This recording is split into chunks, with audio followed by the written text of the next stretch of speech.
Current जो होता है वो किसके प्रोपोर्शनल होगा, एंगल ऑफ डिफ्लेक्शन, या कहो कि जितना हम करंट फ्लो कराएंगे उतना ही उसमें डिफ्लेक्शन आएगा। यही है, जितना हम कॉइल में करंट देंगे उसी के अकॉर्डिंग उसमें क्या आ जाएगा, डिफ्लेक्शन। तो आई प्रोपोर्शनल फाई आ जाता है। अब देखो कल जो पढ़ा था हमने, कौन सा पढ़ा था, सस्पेंडेड कॉइल। तो सस्पेंडेड कॉइल की प्रॉब्लम बता दी क्या थी उसकी, उसमें सेंसिटिविटी अगर इंक्रीज कर रहे थे तो सेंसिटिविटी इंक्रीज करने से हाँ वो जो ऊपर फॉस्फर ब्रॉन्ज की स्ट्रिप लगी हुई थी वो पतली हो गई थी और उसकी लेंथ भी बढ़ी, जिससे कि जब एक बार वो रीडिंग देगा तो वाइब्रेशन आएगा, ट्विस्ट होगा या कहो डिफ्लेक्शन आएगा, उसे दोबारा से रुकने के लिए, स्टेशनरी होने के लिए बहुत ज़्यादा टाइम चाहिए। ठीक है, तो ये एक प्रॉब्लम है उसकी। उससे बचने के लिए क्या किया हमने, दूसरा लिया, और वो कौन सा था, पाइवटेड कॉइल। अब इसका केवल हमें फिगर पढ़ना है बस, क्योंकि थ्योरी सब वही है पुरानी, तो केवल फिगर देखेंगे बस। हाँ ये बात सही है, चैम्बर में जो चीज़ बंद है उसे हाथ से रोक दोगे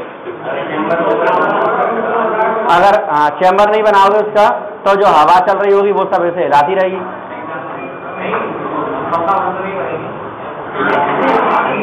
और सांस भी लेना बंद कर दोगे तुम बिल्कुल। हाँ तुम ही तो होशियार हो, बाकी क्या करेंगे।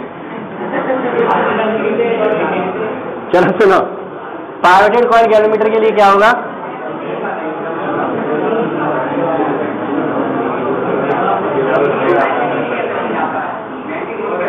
एंगल,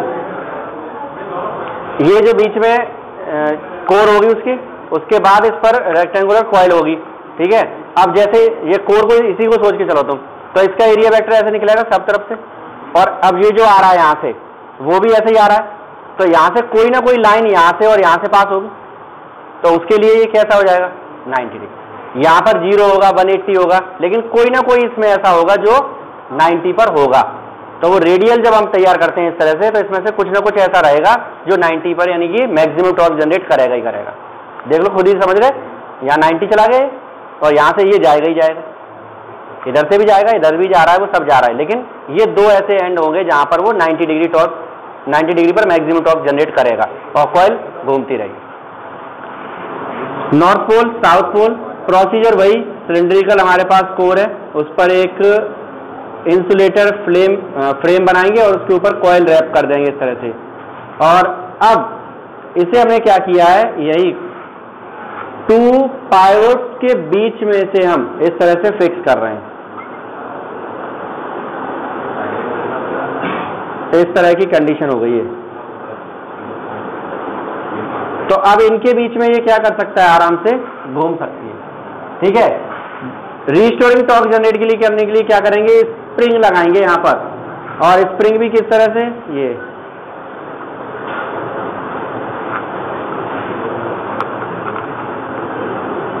एक स्प्रिंग S1 और दूसरी क्या है, और ये स्प्रिंग बिल्कुल वही समझ लो जो तुम्हारी वो खिलौने वाली चाबी, बिल्कुल वही। अब जैसे ही इसमें करंट फ्लो कराएंगे, करंट फ्लो कराते ही क्या होगा, ये रोटेट करेगी, और रोटेट करते ही दोनों में एक तरह से चाबी भर गई, टाइट हो जाएंगी, और टाइट हो जाएंगी तो वो क्या जनरेट करेंगी, रीस्टोरिंग टॉर्क। तो वो वापस उसे इनिशियल पोजीशन पर लाएंगी, और उसमें हिलने वाला सिस्टम भी नहीं है, वो तो एकदम अगर घूमेगी खुल के वापस वहीं की वहीं आ जाएगी, तो ये हिलने वाला सिस्टम खत्म। रीडिंग पढ़ने के लिए इसमें सीधे सीधे एक इंडिकेटर निडल लगा देते हैं, और रीडिंग जो स्केल होगा उस पर 0, 10, 20, ऐसे इधर भी 10 और 20 मार्क कर दो। तो रीडिंग की भी प्रॉब्लम खत्म। कल रीडिंग भी प्रॉब्लम कर रही थी, लैंप स्केल अरेंजमेंट लेना पड़ा था उसमें, तो रिफ्लेक्शन देखना पड़ेगा, फिर मिरर पर देखेंगे हम उसे, तो उस पर स्केल पे देखेंगे, तो वो प्रॉब्लम भी खत्म। इसमें सीधा सीधा एक निडल लगाएंगे, जैसे ही कॉइल रोटेट करेगी ये निडल भी इसके साथ चलेगी और रीडिंग दे देगी हमें सीधे। ठीक है, निडल कैसे लगी है, इसी कॉइल पे, ये कॉइल जो होगी ना, कॉइल जो रोटेट करेगी, तो वो तो जो इसका फ्रेम होगा जहाँ पे भी, तो वहां से इसे बीच में से सेंटर पे से लगा देंगे ऐसे, जैसे ही घूमेगी ये निडल भी घूमेगी, अगर इधर घूमी तो इधर चली जाएगी, इधर घूमेगी तो दूसरी साइड चली जाएगी। मतलब इसी कॉइल पर ही हमने इस निडल को सेट किया हुआ है, जैसे ही डिफ्लेक्ट होगी उसी के साथ वो रोटेट करा देगी उसे खुद ही। तो निडल का काम ये हो गया कि जब ये घूमेगी उसी के साथ वो घूम जाएगी। ठीक है, करंट फ्लो कराएंगे तब तक ये स्प्रिंग टाइट हो जाएंगी दोनों, तो रीडिंग फिक्स हो गई, यहाँ पर रुक गई। वही रीस्टोरिंग टॉर्क और टॉर्क अप्लाइड आपस में इक्वल हो गए। करंट बंद कर दो, वो वापस रीस्टोरिंग टॉर्क उसे कहाँ ले आएगा, 0 पे, और इसमें कोई टाइम नहीं लगेगा, तुरंत 0 पे आएगी, क्योंकि वो स्प्रिंग खिलौने वाली बता दिया मैंने पहले ही। चाबी भरते हो तो जब तुम चाबी चलना शुरू करेगी वो उसके बाद फिर वापस खत्म, फिर ऐसा नहीं कि वो वाइब्रेट करेगी। क्या हो गया ये तो इस पर डिपेंड करेगा ना कि तुम करंट कैसे दोगे। जैसे करंट दोगे उसी हिसाब से तो कॉइल घूमेगी। स्प्रिंग उल्टी सीधी लगी है, उल्टी सीधी स्प्रिंग लगी है, तो मतलब दोनों में से एक स्प्रिंग टाइट होकर चलेगी, वो वापस फेंका करेगी तुरंत ही।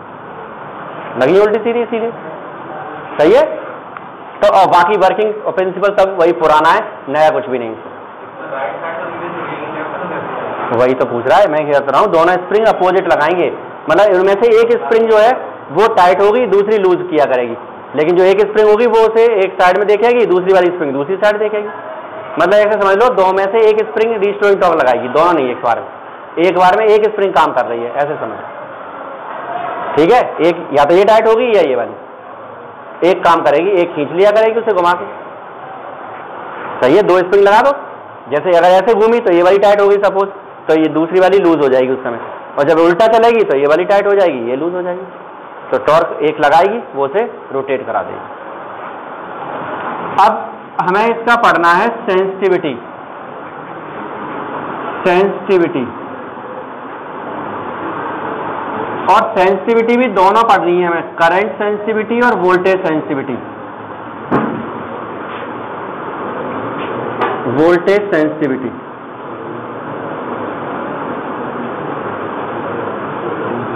करंट सेंसिटिविटी पढ़ना है और वोल्टेज सेंसिटिविटी दोनों पढ़ रहे हैं। अब सेंसिटिविटी याद होगा पुराना, सेंसिटिविटी क्या था, हम छोटी से छोटी वैल्यू को मेजर कर सकें।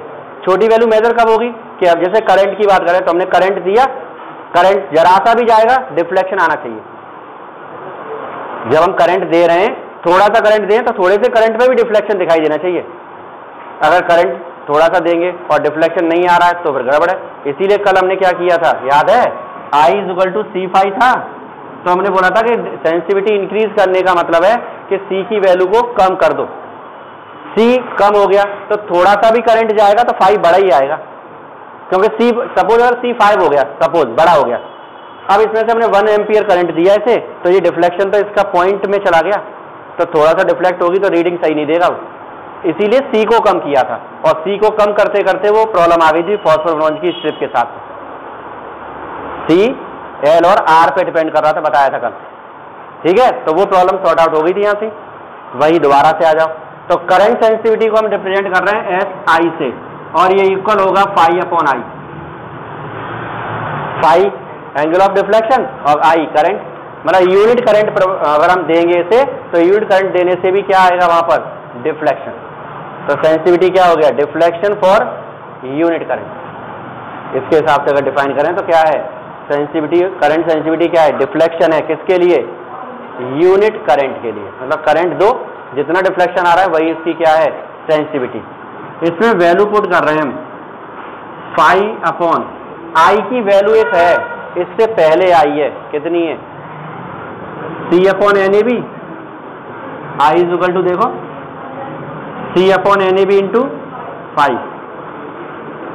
इस फाई से फाई कैंसिल हो गया, NAB कहाँ गया ऊपर, NAB अपॉन क्या आ गया, C SI। इससे भी वही बात आ गई कि अगर सेंसिटिविटी इंक्रीज करना चाहते हो तो C को कम कर। वो कल थ्योरेटिकली बात कर रहे थे हम, और ये सीधा सीधा आ रहा है कि हाँ फॉर्मूला ही बोल रहा है कि सेंसिटिविटी अगर बढ़ानी है तो C कम कर दो, C कम हो जाएगा, अपने आप सेंसिटिविटी बढ़ जाएगी। तो ये बात हुई किसकी, करंट सेंसिटिविटी की। ऐसे ही बात करते हैं वोल्टेज सेंसिटिविटी SV, और ये होगा φ/V, deflection per unit potential. 1 volt अगर हम देंगे तो डिफ्लेक्शन कितना आ रहा है, V = क्या होता है, IR, तो ये हो गया IR। φ/I की वैल्यू C/NAB × फाई और इंटू R, फाई से फाई खत्म, NAB/C, और क्या आ गया, देखो करंट सेंसिटिविटी जो है वो उस कॉइल के रेजिस्टेंस पे डिपेंड नहीं कर रही है, लेकिन वोल्टेज सेंसिटिविटी रेजिस्टेंस पे, जो कॉइल होगी उसके रेजिस्टेंस पे और डिपेंड करेगी। ठीक है, दोनों में डिफरेंस समझ लो, क्योंकि इसके ऊपर न्यूमेरिकल्स भी आएंगे तुम्हारे पास जिसमें कि ये दोनों में कंपैरिजन देखेगा वो। तो वोल्टेज सेंसिटिविटी जो है वो रेजिस्टेंस पे डिपेंड करेगी, और करंट सेंसिटिविटी जो है वो देखो इसकी जगह रख सकते हो SI, तो अगर एक मिल जाए तो दूसरा रेजिस्टेंस से निकाल देंगे हम, SI रख सकते हैं NAB/C से। ठीक है, तो ये दोनों चीज हो गई हमारे पास, करंट सेंसिटिविटी और वोल्टेज सेंसिटिविटी। डेफिनेशन यहीं से बनाएंगे, और वैसे डेफिनेशन सेंसिटिविटी की प्रॉपर वही है कि हम छोटी से छोटी रीडिंग को भी पढ़ सकेंगे, वही है मेन। अब वो करंट सेंसिटिविटी की बात करो चाहे वोल्टेज, करंट सेंसिटिविटी मतलब है करंट देने पर हम उसकी रीडिंग ले रहे हैं, वोल्टेज सेंसिटिविटी का मतलब हम पोटेंशियल डिफरेंस अप्लाई करें तब रीडिंग दे रहे हैं। अब क्वेश्चन आ रहा होगा ये पढ़ा क्यों रहे सर, ये तो मेजरमेंट ऑफ करंट के लिए पढ़ रहे थे, ये कहाँ से आ गया पोटेंशियल? तो कल भी बोला था कि हम इस गैलोमीटर से दोनों बनाएंगे, अमीटर भी बनाएंगे और वोल्ट मीटर भी, तो सेंसिटिविटी दोनों आएंगी इसके पास, करंट भी आएगी और वोल्टेज की भी आएगी। ठीक है, सी की डिपेंडेंसी कल नोट कर ली थी, सी वैसे फॉर्मूला है पाई ईटा R4/2L है या कुछ ऐसा ही है, तो इसमें डिपेंडेंसी ये तो सब कांस्टेंट है, तो डिपेंडेंसी किस पर आती थी? तो सेंसिटिविटी इंक्रीज करना है कोई भी, उसके लिए हमें R को कम और L को ज्यादा करना पड़ेगा। सही है, इंक्रीज करने के लिए C कम करना है, ये तो फॉर्मूला ही बता रहा है, और C कम करना है, C को कम करने के लिए R को कम और L को ज्यादा कर दो। वही हमने कर दिया था, फॉस्फोरस की स्ट्रिप को की लेंथ बढ़ाई थी और रेडियस को कम कर दिया था, तो पतला होने से वो फिर वाइब्रेट करना या डिफ्लेक्शन उसका रुक नहीं रहा था, देर लग रही थी। क्लियर हो गई बात है? C/NAB जो है इसे बोलते हैं गैल्वेनोमीटर कांस्टेंट।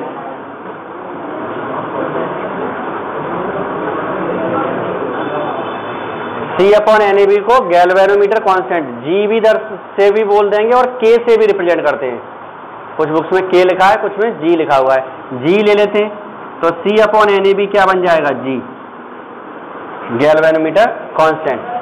तो यहां पर अगर हम देखें तो SI की जो वैल्यू है वो किसकी इक्वल हो गई? 1/G के, और SV जो होगा वो 1/GR, ये हमारे पास 1/GR आ जाएगा। ठीक है, तो ये गैल्वेनोमीटर को अमीटर में चेंज करेंगे और ऐसे ही गैल्वेनोमीटर को वोल्टमीटर में चेंज करेंगे।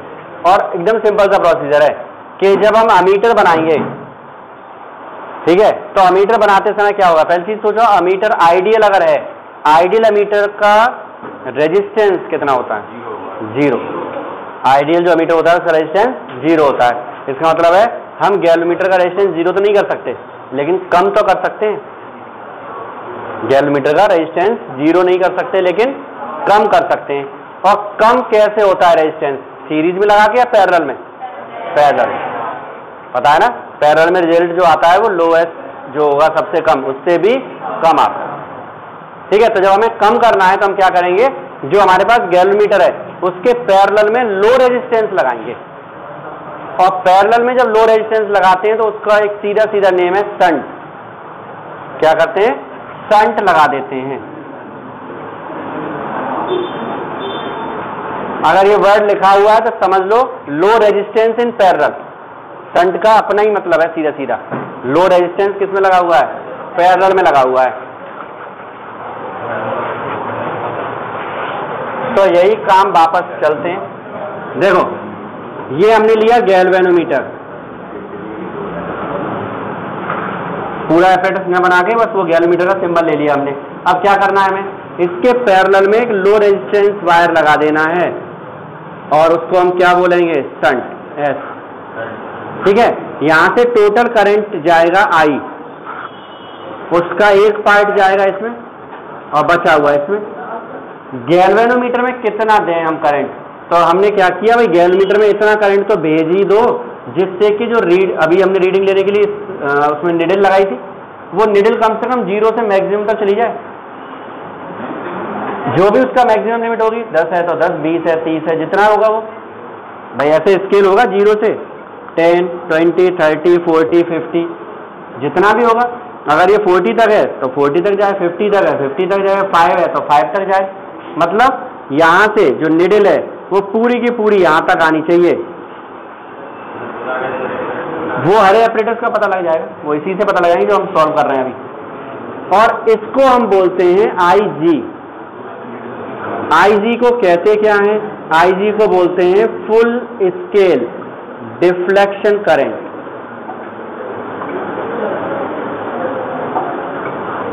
IG क्या है? Full scale deflection current. तो बात वही है, इतना करंट इसमें जाना चाहिए कम से कम कि पूरी रीडिंग तो दे, नहीं तो मान पड़े हम करंट दे रहे हैं और वो आधे पे ही अटक गया, जा ही नहीं रही निडल आगे तक, तो उसको हम बोल देते हैं IG। I में से IG इधर चला गया, बचा हुआ इधर चला जाएगा, I माइनस IG। ठीक है। अब किस में कनेक्टेड है ये? पैरेलल में। क्या सेम होगा? Potential. We know that in parallel combination, जो पैरेलल कॉम्बिनेशन होगा उसमें VG will be equal to VS। Galvanometer के अक्रॉस पोटेंशियल डिफरेंस, शंट के अक्रॉस पोटेंशियल डिफरेंस आपस में इक्वल होगा। इसके लिए बात करो तो क्या होगा? IG into G। इसका रेजिस्टेंस G ले लिया हमने, G जो है वो गैल्वेनोमीटर का रेजिस्टेंस ले लिया है, तो V is equal to IR लगा रहे हैं, I इंटू R किसके इक्वल होगा? I minus IG into S। समझ में आ गया सबके? ये दोनों पैरेलल में लगे, पैरेलल में पोटेंशियल डिफरेंस सेम होगा, तो इसका पोटेंशियल डिफरेंस और इसका इक्वल होगा। इसमें भी V is equal to IR लगा दिया, इसमें भी V is equal to IR लगा दिया हमने, तो इक्वल आ गए। अब इससे हम दोनों काम कर सकते हैं। क्या कर सकते हैं? इससे हम शंट S की वैल्यू भी निकाल सकते हैं और फुल स्केल डिफ्लेक्शन करंट भी निकाल सकते हैं इसी इक्वेशन। अगर हम S निकालेंगे तो S की वैल्यू आ जाएगी IgG upon I minus IG। ये तो शंट आ जाएगा। और फ्रॉम इक्वेशन फर्स्ट, फिर से फर्स्ट में चलो, फर्स्ट इक्वेशन में जाते हैं तो ये हो गया IgG is equal to IS minus IGS। IgG IS और IGS। ठीक है। किसकी वैल्यू चाहिए हमें? IG की, तो IgG plus IGS is equal to IG common, क्या बचा?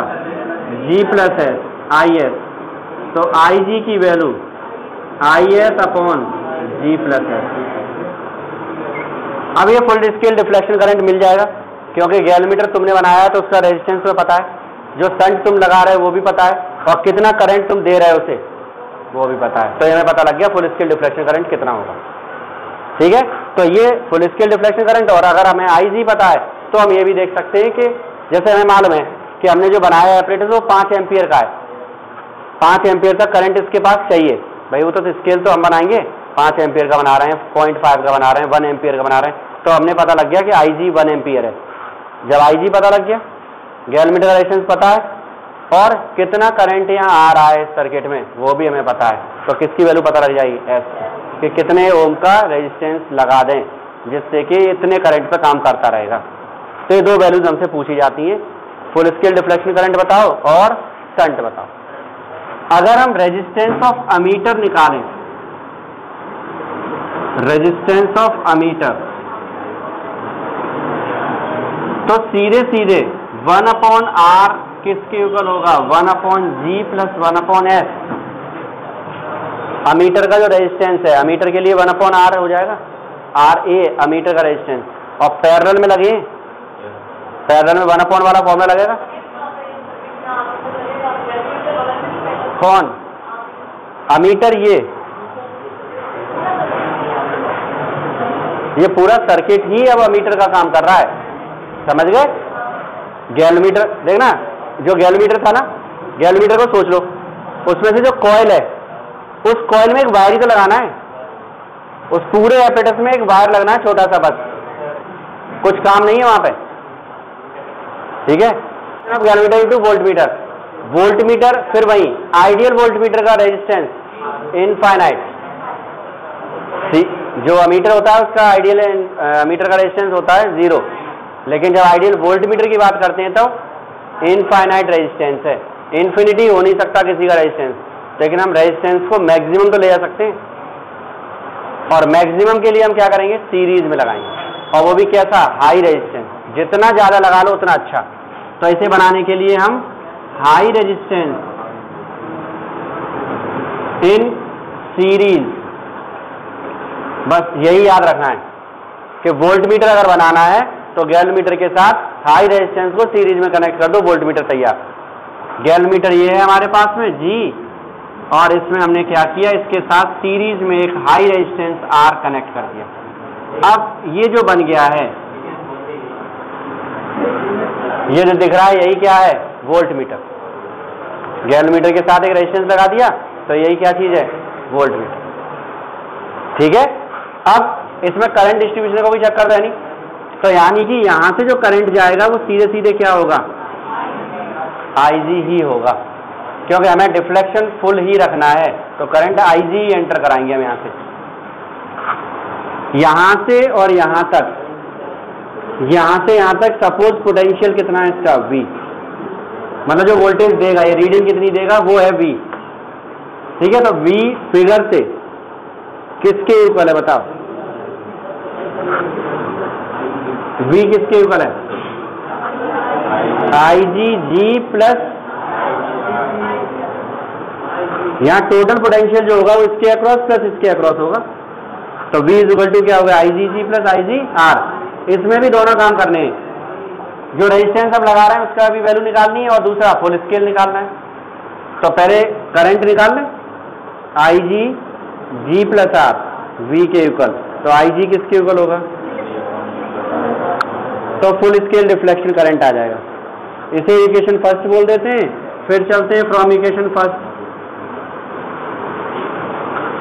यहां पर हमें किसकी वैल्यू चाहिए, अब हमें R की, तो इसे धर लिया है, IGR V माइनस IGG के इक्वल होगा। IGR ये इधर आ गया, V माइनस IGG के इक्वल होगा, किसकी वैल्यू चाहिए, R की, V माइनस IGG अपॉन, तो इसे ऐसे लिख सकते हैं V upon IG minus G। ये हाई रेजिस्टेंस की वैल्यू आ गई, और ये फुल स्केल डिफ्लेक्शन करंट की वैल्यू, दोनों वैल्यू मिल गई। अब हमें चाहिए रेजिस्टेंस, रेजिस्टेंस ऑफ वोल्टमीटर।